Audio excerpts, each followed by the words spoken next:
Wednesday, and I'm just coming down into this quarry now. So I've got a 30-ton digger to service and a 420 shovel to service. So it'll be a full day, it'll be a long day. It's 5 to 10 now. I'd have liked to have been here half an hour sooner, but I had one or two bits and pieces to get sorted out this morning, so it's all organised. And yeah, the weather's dry at the moment, which is good news, because not worse than changing oils when it's raining. So right, let's go and see what they've got to say for themselves in here. I don't know what'll be first, whether it's the shovel or the digger, so we'll find out.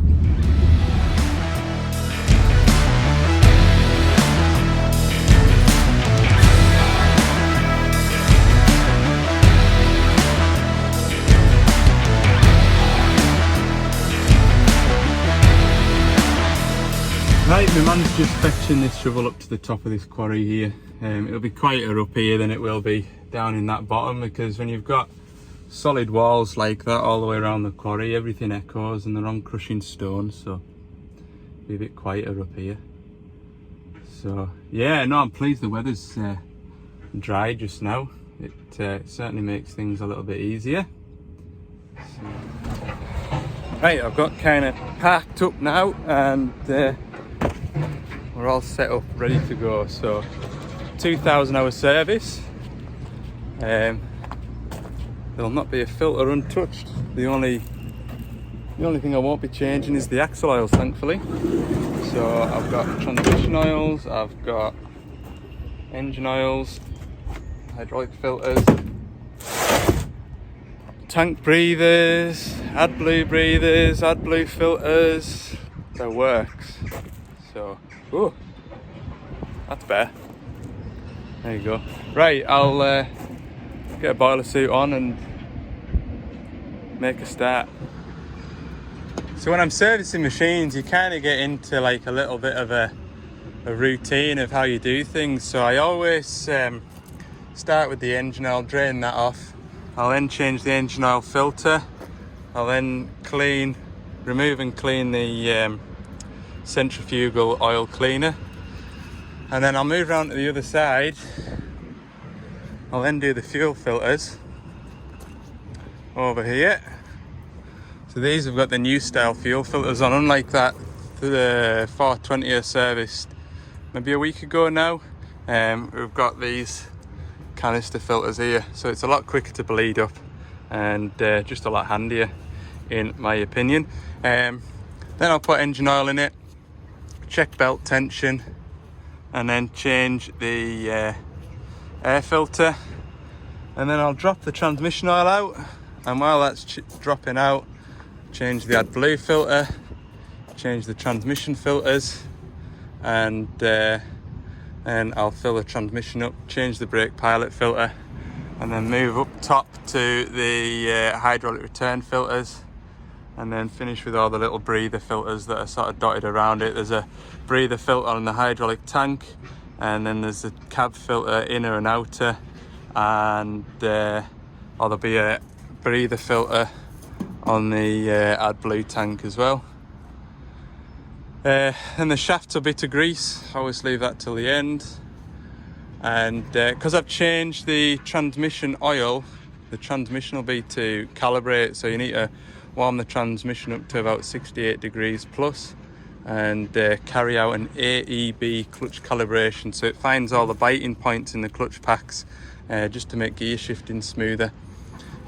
So it'll be the first time I've done that procedure on this machine, and I'll tell you about that when I come to do it, because I'm not looking forward to that bit, let's put it that way.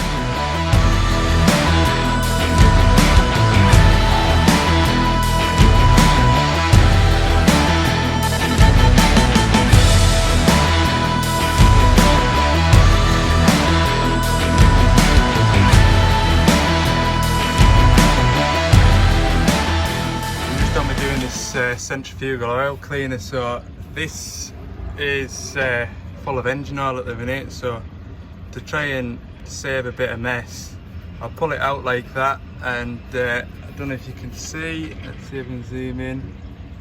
You see the oil coming out here, it's just running out there.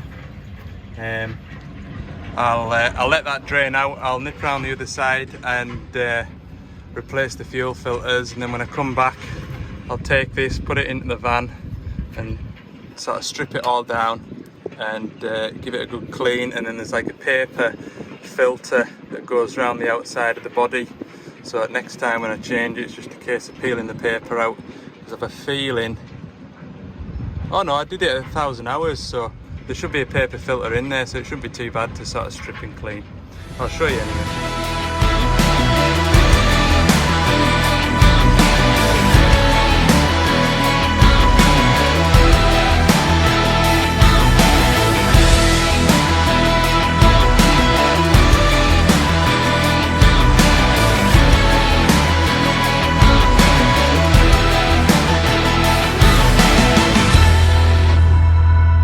So what I like to do is put a rubber pipe just into this diesel here. This bulb primer's got a non-return valve in, so I know it can't suck that mucky fuel back in the way. But I do that just so that when I'm pumping this hand primer, you can see bubbles coming out. So you know that you're forcing the air out of the fuel system, and then when those bubbles stop,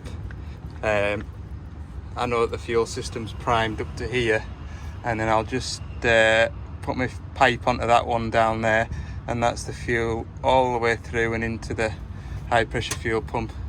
So I'd be fairly confident then that the machine will fire straight up once I've put engine oil in it and got everything else serviced. Before I do that centrifugal oil cleaner, I'm going to do the air filters, because those big boxes will act like a nice bin for all my empty cardboard boxes that I'm going to get through.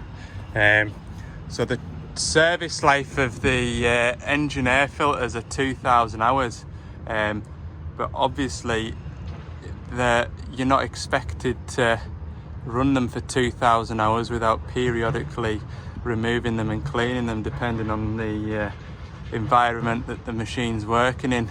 Now some spots that you go to, they don't allow the operators to remove air filters and blow them out with an airline due to the risk of silicosis. But I've had no inclination otherwise that they're wanting these air filters changed any regularly, so we'll just have to see, but I have a feeling these filters will be fairly choked up. Yeah, so as expected, this filter is fairly clogged. It's been doing its job anyway, but I'll just have a polite word with the driver, just to suggest that he sort of blows these filters out. If he's not allowed to do it, then we'll have to remember to change those filters every 1,000 hours. So yeah, right, I'll get these new filters put in. I've cleaned out the inside of the filter housing, so I'll get these changed. So just while I'm back around this side, I'm about to pull the centrifugal oil cleaner off. You see this big exhaust, and it looks really cool and stylish. There's actually a reason behind it. You can see the tailpipe is actually an awful lot smaller, and that's done on purpose. So what I learnt was, with these engine doors shut and you've got the exhaust blowing up out of the sort of tailpipe there, because this is smaller, it actually draws a lot of hot air up out of the engine bay. So what you'll find is if you run the machine with the doors open, not that you ever probably would want to, but the engine will actually get hotter a lot quicker, because it's designed so that with these doors shut, with the exhaust gas leaving the engine bay, it draws hot air up and out with it. So there is actually a purpose to these great big exhausts that you see on these machines. It's all to do with keeping the engine cool. So there's a bit of trivia you might not have known. Right, I'll pull this out now and strip it down in the van.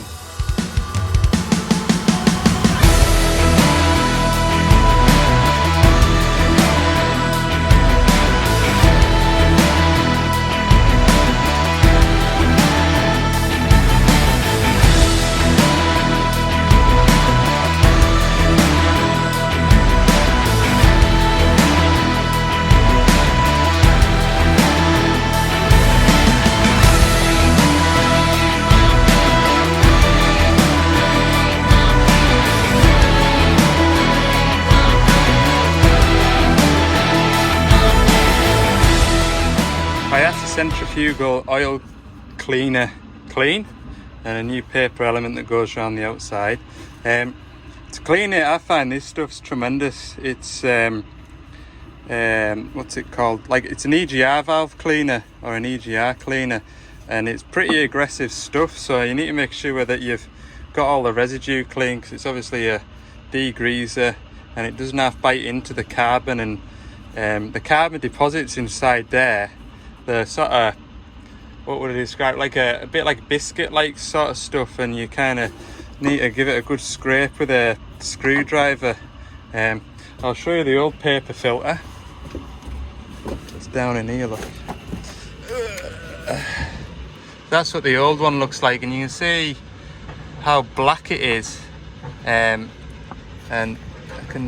there's a good sort of 1/2 mil of build up there, you can see.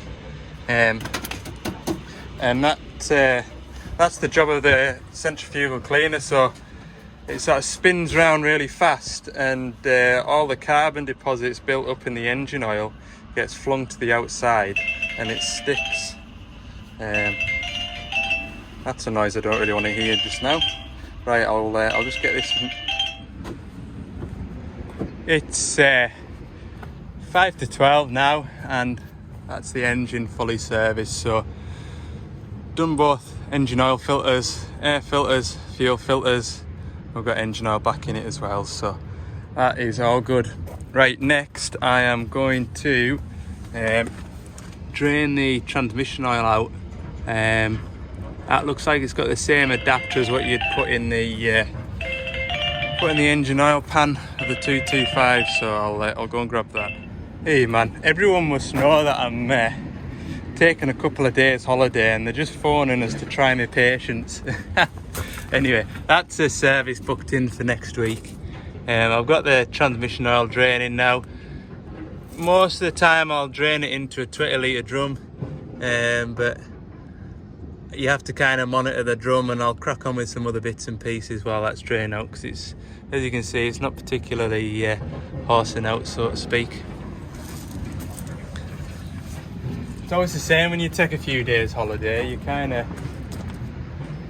trying to get everything kind of caught up and all your loose ends tied up, so that when you get back from your holidays you can kind of hit the ground running. But anyway, no matter, I think that's going to be, I've got a load and shovel booked in for Thursday next week.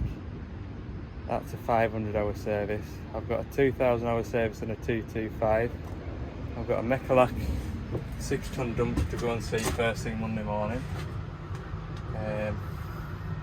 So yeah, what I find is while I'm on holiday, if it's sort of, unless it's a machine down, Castle Douglas will just kind of leave a list of jobs for us to do when I get back, so which is fine. Yeah, right, I'll change these transmission oil filters now.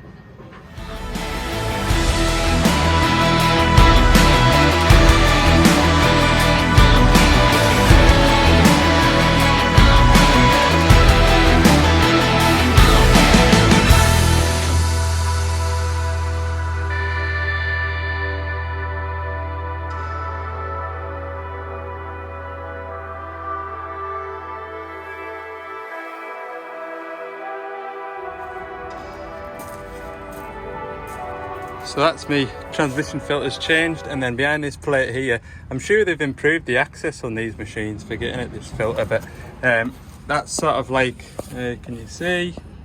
No, you can't. That's the AdBlue filter housing. Just unscrew that, pop the old filter out, and yeah, when I put the new filter in, I use the plastic wrapper to hold it, to shove it in, because obviously, I mean, my hands are fairly clean, but I just don't want to take that risk of putting oily hands over the AdBlue filter, because we know what happens when you contaminate AdBlue. And then in here, just there, that is the what is that? That's the AdBlue tank breather filter, and it's important to keep that clean, because if the AdBlue tank can't breathe, then the AdBlue pump has a hard time pulling the AdBlue out of the tank. So it's important to keep that clean. And finally, I've just done the outer cab filter, which is here, and that was definitely due, wasn't it? That's to change every 500 hours, that, and that's what it looks like after 500. So what have I got left to do? I've got the brake pilot filter to change and 2 return filters and the inner cab filter. Then I'll have the transmission oil to fill off. The transmission is a really slow filler. You can sort of do 5 litres, wander off and do something else, put another 5 litres in, wander off and do something else. It is really slow. So right, I'll put this plate back on anyway for now.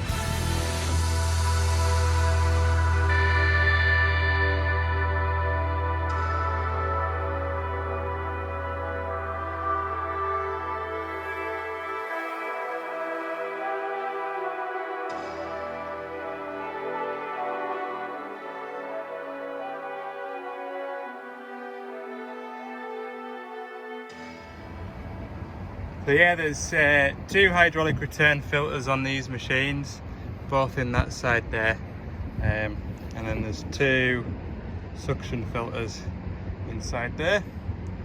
So I took a quick glance before I took the filters out, and the hydraulic oil level's perfect, so don't need to worry about topping it up. Yeah, 2 more filters then, in the inner cab filter and pilot filter on the front. Right, 1:15 now. All the filters have been changed. I've just got the transmission oil to fill and the drive shafts to grease up, and then I'll calibrate the transmission. So I'm flagging now, and I'm gonna have a bite to eat. So I'll catch up with you in a few minutes. Right, I've had a bite to eat. Feeling a bit more raring to go again. So I've emptied that drum into 2 empty drums. So I've got 1 full one there, and that one's about, I would say, half full. So I'm expecting to put about 30 litres into it. I'll then start it, run it for a bit, and check the oil level through a glass that you can see. Where is it? It's behind that pipe, it's just there. So yeah, everything about these new machines are a lot more service friendly, I find, compared to the previous model. Like this pilot brake filter, it used to be in behind that plate over there, and you'd have a toolbox on the front of here, so you had the toolbox to take off and then that plate to take off to get at this. So that's all a lot easier. Like I say, there's a bit more space to get at the AdBlue filter. You know, everything is a lot easier. The only thing that I would change, yeah, sorry, yeah, just stopped to speak to the owner there. So yeah, the only thing I would change about this entire shovel for me personally is turn that through about 80 degrees, so it's pointing up the way, because when I put my funnel in there and then try and lift a drum of oil up to it, I just see myself pouring most of it on the floor. So I've rigged this up anyway, and I'll just quietly fill it with this drill. Right, so it's taken a bit of time, but I've managed to get into the service menu. So in the screen here, there's a secret button that you have to press and hold, and it's so secret that it's really difficult to try and find. So right, I'm going to do the clutch calibration. So first, before I do my clutch calibration, I need to double check that my transmission oil is above, I'm sure it needs to be above 68 degrees, which it is. So I'll come out of there, I've got a machine configuration, and I put in a service password. So I'll let you have a look at that wagon there.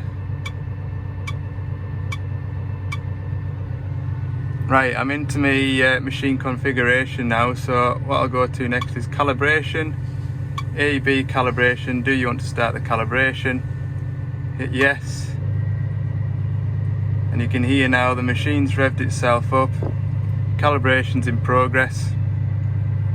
And what it's doing now is it's finding all the sort of biting points of the clutch packs, and it's memorizing that, and that'll then make all the gear changes a lot smoother when the machine's in operation. So when you change the oil, obviously it's going to be a little bit thicker, so the transmission needs to learn that basically.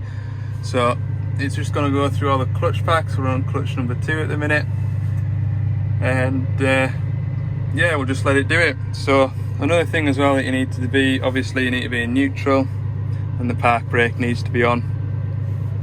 And I wasn't sure whether or not it needed to be, but I've also turned the hydraulics off as well, so I can't wobble the hydraulics. But yeah, it's just going through the calibration process now. So once I've got this done, I'll chuck everything back in the van and run down the quarry to the DX300 that's to service. Right, 30 tonner, time to get it serviced. Yeah, this was our demonstrator machine, this one, and it came here, and essentially they kept it, so I would say that was a successful demonstration. Right, we'll get it fired up. I'll track it over to the van and crack on.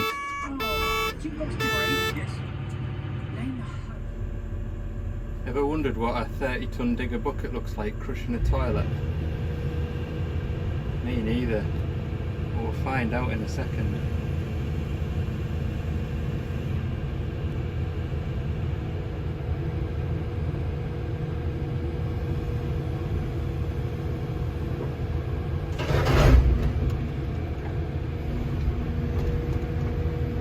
Bye.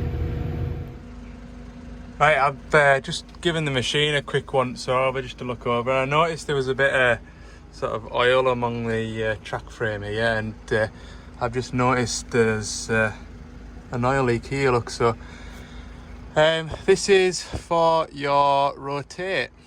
That is your rotate circuit, and whether it's that bit there or that bit there, I think it's more likely that bit there looking at it.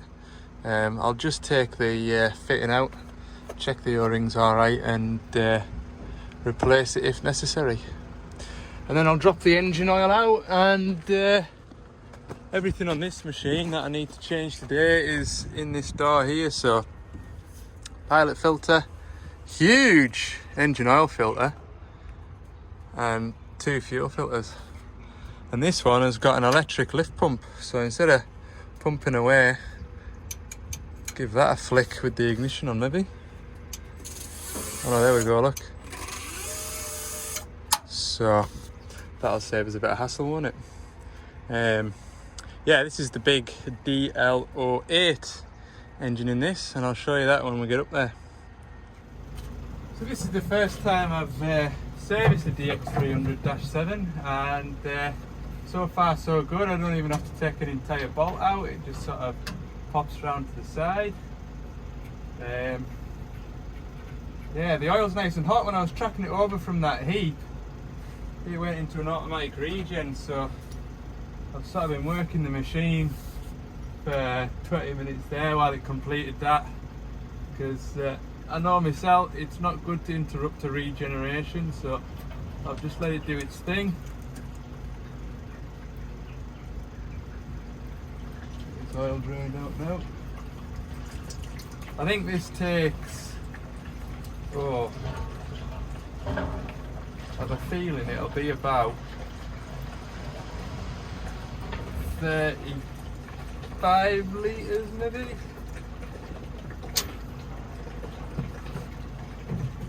Can't just remember now.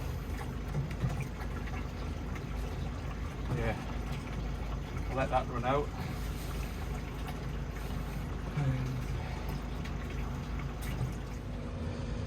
Wow, that engine oil is really hot after a regen, would you believe? Yeah, I reckon there's a full one there, and best part of 3/4 there, so I reckon there'll be 20, 30, 36 litres, I reckon there'll be in there.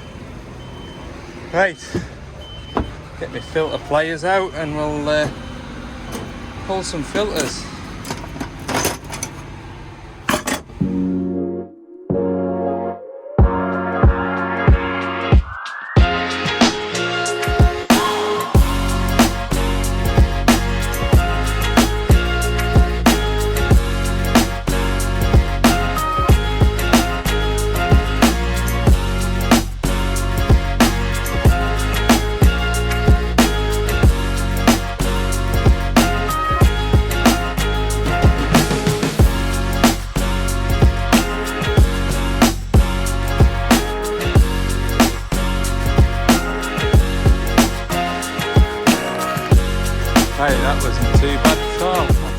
has changed.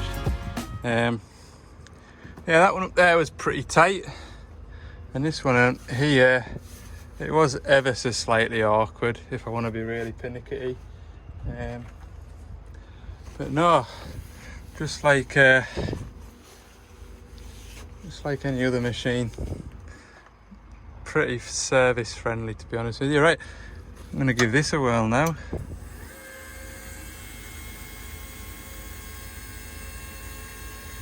Oh, ha!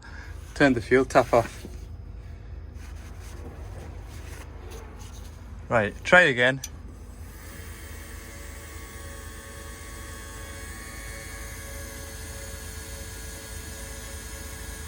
Well, that is handy, isn't it?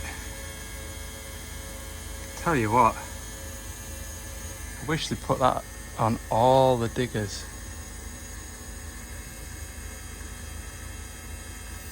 You've been down in this big hole here. There's absolutely not a breath of wind, and I am hot. I am really hot. Guess that's it, is it? Sounds like it. Right. Put some engine oil in it now. Like I say, I reckon it'll be... Well, I looked at the sheet in there that Dan put in for me, and it reckons it's 42 litres, but that's two empty 20 litre drums, and it didn't just quite fill it. And also you have to take into account all the oil sat in the galleries and bits and pieces like that. So yeah, I reckon about 36 to 38 litres will fill the engine. Right, let's go up top and have a look in the engine bay, see what we can see. It's a big brute of a thing. Look at that. DL08. What are they on now? K, is it? A DL08? Oh, V. DL08V. Yeah. It is a fair lump when you compare it to the DL06. I made a mistake then when I told you that the DL08 is like a bigger version of the DL06. It's quite a lot bigger, look.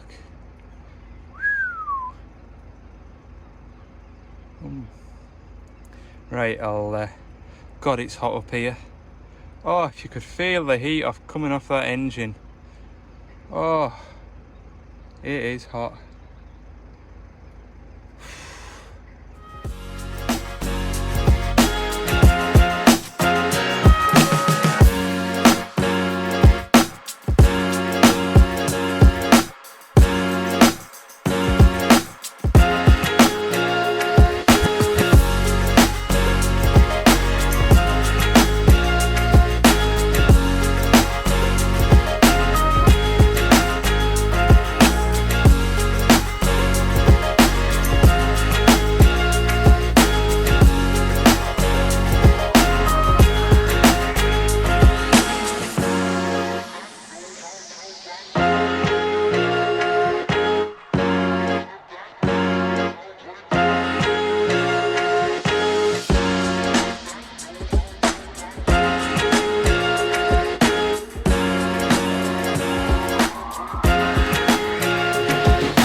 Right, that's it. Just got to head back up the road to Carlisle now. So yeah, let us know what you think of this video, because evidently all it has been is changing oils and spinning filters. So I've tried to give you as much information as I can think of to make the video interesting. For some servicing like this, is there anything that you'd sort of like to see that I can kind of do alongside servicing? Just let us know, put it down in the comments, or maybe you enjoyed it. Yeah, let me know. So thanks very much for watching, and don't forget, if you haven't already, hit the subscribe button. For more bits and pieces throughout the week, head over to Ali's Digger Diary on Instagram. Catch you later.